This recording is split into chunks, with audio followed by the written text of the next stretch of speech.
बिस्मिल्लाहिर्रहमानिर्रहीम। बच्चे, आज हमने जो टॉपिक डिस्कस करना है, कल वाले लेक्चर में मैंने कहा था कि एक इंपॉर्टेंट थ्योरम है फंडामेंटल थ्योरम ऑफ अरिथमेटिक, उसको हम लोग आज डिस्कस करेंगे। स्टेटमेंट उसकी है लंबी, पर मैं आप लोगों को समझा देती हूँ उसमें है सिंपल। क्या वो कह रहे हैं? Every positive integer can be express as product of prime. कोई भी इंटीजर आप लोग ले लें, जब उसको फैक्टराइज करते हैं वो प्रोडक्ट ऑफ प्राइम की फॉर्म में लिखा जाता है। सपोज करें आप लोग 12 ले लें, 12 2 6 2 3 3 1, तो 12 को लिखा जा सकता है 2 मल्टीप्लाई बाय 2 मल्टीप्लाई बाय 3। तो इसी तरीके से आगे आप 16 ले लें, 2 4 2 2 2 2, तो 16 कैसे लिखा जाएगा? 2 मल्टीप्लाई बाय 2 मल्टीप्लाई बाय 2। कोई भी नंबर आप उठा लें, जब उसको फैक्टराइज करते हैं तो वो प्राइम नंबर्स के प्रोडक्ट में लिखा जाता है। ये प्राइम नंबर है, उनके प्रोडक्ट में लिखा जाएगा। तो वो यही कह रहे हैं, कोई भी integer, every positive integer can be expressed as a product of prime. किसी भी नंबर को जब हम फैक्टराइज करते हैं तो वो प्राइम नंबर की प्रोडक्ट में लिखा जा सकता है, apart from the order in which prime factors occur. इससे मैटर नहीं करते कि जैसे अब हमने 6 का करें, 2 3 3 1 तो 6 को प्रोडक्ट ऑफ प्राइम में लिखा जा सकता है। ये फर्क नहीं पड़ता कि आप 3 पहले ले लें कि 2 पहले ले लें, ठीक है। वो कहते हैं ऑर्डर मैटर नहीं करता। हाँ, ये चीज है कि कोई नंबर प्रोडक्ट ऑफ प्राइम की फॉर्म में लिखा जा सकता है, apart from the order in which the exist. Order यहाँ पे मैटर नहीं करेगा हमारे पास।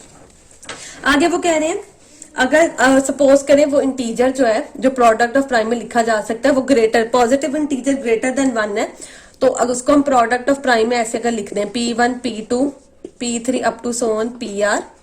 आगे उसी नंबर को Q1 Q2 Q3 QS, क्योंकि देखिए हमने कहा 6 को लिखा जा सकता है 2 मल्टीप्लाई बाय 3, या 6 को लिखा जा सकता है 3 मल्टीप्लाई बाय 2। तो दोनों पॉसिबिलिटीज ले ली कि वो P1 वाली फॉर्म में प्राइम में भी उसे कह सकते हैं, अगर ऑपोजिट कर ले, क्योंकि बात तो एक ही है, तो Q1 QS वाली फॉर्म में भी एक ही इंटीजर को। तो इन्होंने यही कहा कि ऑर्डर मैटर नहीं करता। तो वो कहते हैं अगर इसको हम दोनों पॉसिबिलिटीज के साथ लिख दे तो एक ही हमारे पास काम आएगा कि जो R और S है ये हमारे पास इक्वल आने चाहिए।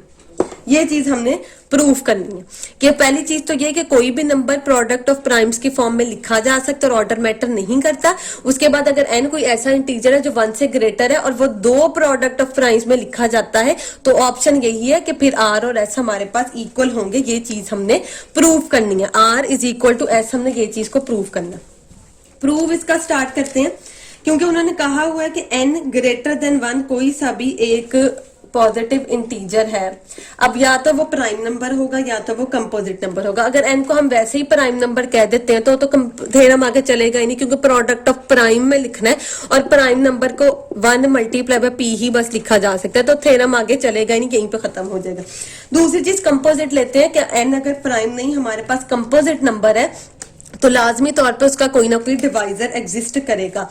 लेट कर लेते हैं उसका डिवाइजर हमारे पास क्या है, n आ जाता है।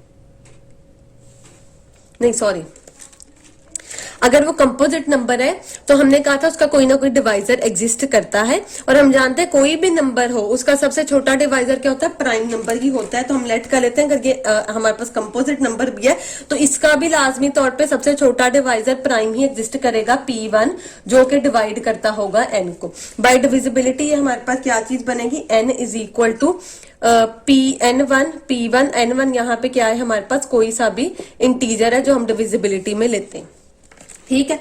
अब N1 के ऊपर आ जाते हैं। अगर तो N1 अब कोई डिवाइजर इंटीजर है, अगर N1 इंटीजर प्राइम नंबर है तो देखें यहाँ पे मैं P2 लिख दूंगी, क्योंकि P1 हम पहले लिख रहे हैं, P1 तो N प्रोडक्ट ऑफ प्राइम में लिखा गया, तो वो तो प्रूव ही खत्म हो जाएगा। तो इसका मतलब N को प्राइम नहीं रखते, N को दोबारा से कंपोजिट, अब N1 को कंपोजिट रखते हैं तो दोबारा से इसका भी कोई ना कोई हमारे पास प्राइम डिवाइजर एग्जिस्ट करेगा, जिसको P2 कह देते हैं कि P2 डिवाइड करता है N1 को। दोबारा से डिविजिबिलिटी की डेफिनेशन अगर हम लोग लगाएं तो आ जाएगा N1 is equal to, N1 हम पहले ले चुके हैं इंटीजर, तो N2 इंटीजर आ जाएगा और साथ हमारे पास P2 आ जाएगा। अब इस N1 की वैल्यू उठा के अगर मैं यहाँ पे दोबारा पुट करूं तो वो आ जाएगा N is equal to N2 P1 P2। अब यहाँ पे दोबारा से देखें, अब इस N2 को देखते हैं। अगर N2 प्राइम नंबर होगा तो प्राइम नंबर का प्रोडक्ट बन जाएगा, थ्योरम कंप्लीट हो जाएगा। N2 को कंपोजिट रखेंगे, अगला स्टेप दोबारा आ जाएगा। तो इसी तरीके से ये प्रोडक्ट हमारे पास चलता जाएगा। तो वो कहते हैं आफ्टर फाइनाइट स्टेप्स के बाद हम लोग पहुंच जाएंगे कि इसके प्रोडक्ट ऑफ प्राइम में P1 P2 P3 हम लोग किसी PR तक अप्रोच कर जाएंगे। ये हमारे पास आ गया, ठीक है। अब हमें ये भी बताया गया कि अगर p इस वाली फॉर्म में लिखा जा सकता है, देखिए वही फॉर्म बन गई जो क्वेश्चन में हमें दी गई थी। दूसरी फॉर्म n को इस तरह भी लिख सकते हैं, अगर सपोज करें अरेंजमेंट हमने थोड़ी बहुत उसकी चेंज किया कि Q1 Q2 Q3 QS की फॉर्म में लिखा जा सकता है। ठीक है, जैसे अगर P1 P2 ले लिए तो अगर मैं यहाँ P1 की जगह दोबारा से यही सारा काम करूं और Q की फॉर्म में ले लूं तो ये फॉर्म आ जाएगी। तो देखिए n को दोनों फॉर्म्स में हमने करके लिख दिया।